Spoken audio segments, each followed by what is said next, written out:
Excuse me, আপনাকে প্রায় এদিকে দেখি। আপনি কি এদিকে থাকেন নাকি? এই বিল্ডিং তাহলে তো উই আর নেইবারস। আমি ফারিয়া। আদিল কোন দিকে যাচ্ছিলেন আপনি? এদিকে যাচ্ছিলাম। ও, তাহলে চলেন একসাথেই যাই।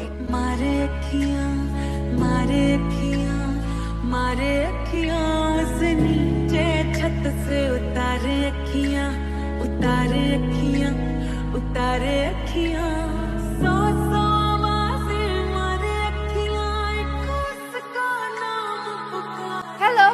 হাই। খাঁচায় পাখি নাই কেন? পাখি ফাঁকি দিছে, তো নতুন পাখি কিনেন না কেন? খুঁজছি সন্ধানে। আপনি কিন্তু ভালোই পাগল আছেন। I like it. Thank you. আপনি কালকে ফ্রি? হ্যাঁ, কালকে চলেন আমরা লাঞ্চ করতে যাই। আমারও কালকে বুয়া আসবে না, বাইরেই করতে হবে। তাহলে কালকে দুপুরে আমরা লাঞ্চ করছি, ওকে? ওকে।